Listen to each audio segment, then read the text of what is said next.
Quand on voit ces images, on comprend bien ce que veut dire l'expression « s'entendre comme chat et chien ». Se chamailler, se disputer. C'est vrai qu'à l'état sauvage et hors domestication, chat et chat sont opposés. Les explications de nos spécialistes en comportement animal.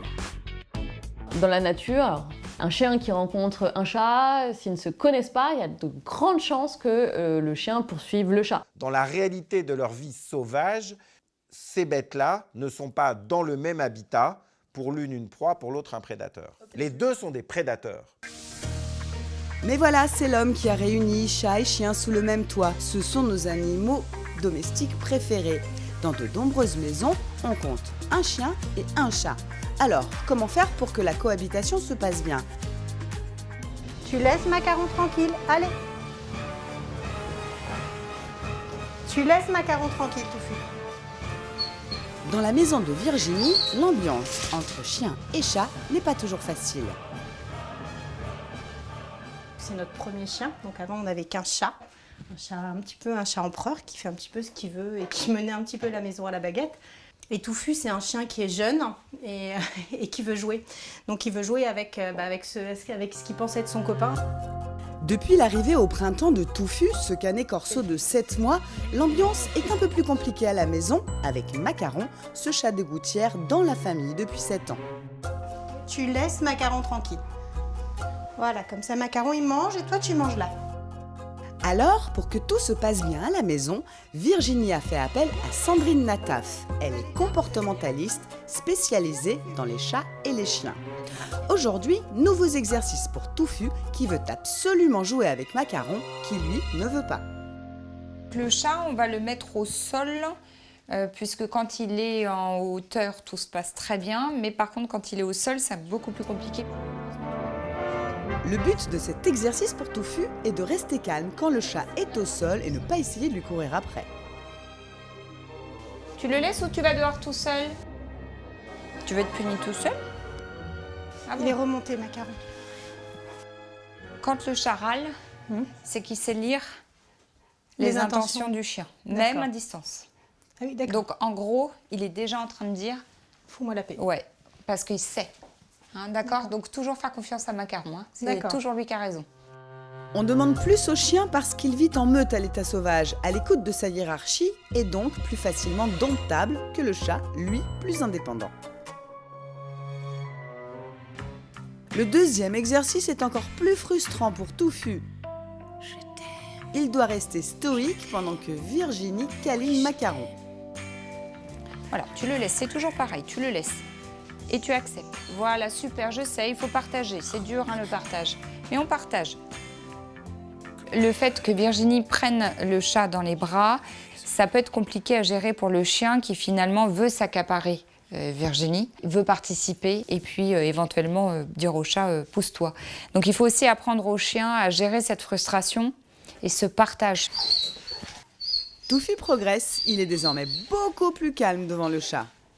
S'il veut y aller plus calme et faire un nez à nez, c'est-à-dire en mode je suis pote avec le chat, ben effectivement, mais pas en lui courant après. Regarde, si t'es pas calme, est-ce que vraiment tu vois qu'il veut que tu approches? Non, il te dit que c'est pas possible. Ouais, mais il faut respecter. Ce qui est génial, c'est que là, le chat, il n'est pas en fuite. Il cligne un peu des yeux, il regarde, mais pas forcément du côté du chien. Il n'est pas parti en fuite. Donc, ce qui prouve que voilà, ça s'est relaxé un petit peu. Mais forcément, puisque votre chien s'est calmé. Et puis, ce que j'ai beaucoup aimé aussi chez votre chien, c'est qu'il m'a fait voir la porte-fenêtre en me disant sinon, je veux bien sortir. On va laisser sortir Macaron pour aller vivre sa vie de chat. Ensuite, j'enlèverai la longe à votre chien pour que là aussi, il aille se détendre un petit peu. Très bien. Je te détache. Journée d'exercice réussie pour Touffu et aussi Macaron. Je pense qu'à terme, on va pouvoir lâcher un peu en vigilance et pouvoir être un petit peu plus serein quand ils sont tous les deux dans la maison. Pour faciliter les premières rencontres avec un nouveau venu, préférez un animal qui connaît déjà l'autre espèce. Pour un chat, des chiens qui soient habitués au chat, qui soient calmes.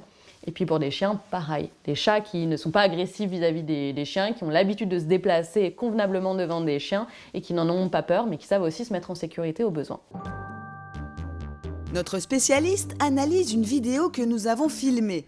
La rencontre de Sirius, jeune Korad de 1 an, chat des villes qui n'a jamais vu de chien, et Minli, une chienne Lhasa Apso de 5 ans, chienne des champs qui vit avec 3 chats.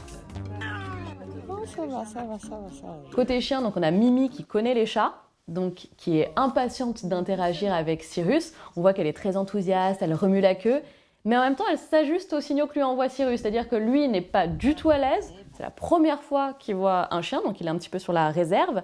Et du coup, on voit Mimi qui tempère un petit peu, qui s'allonge, qui observe quand même les réactions de Sirius et qui vraiment ajuste son comportement. Sirius, non.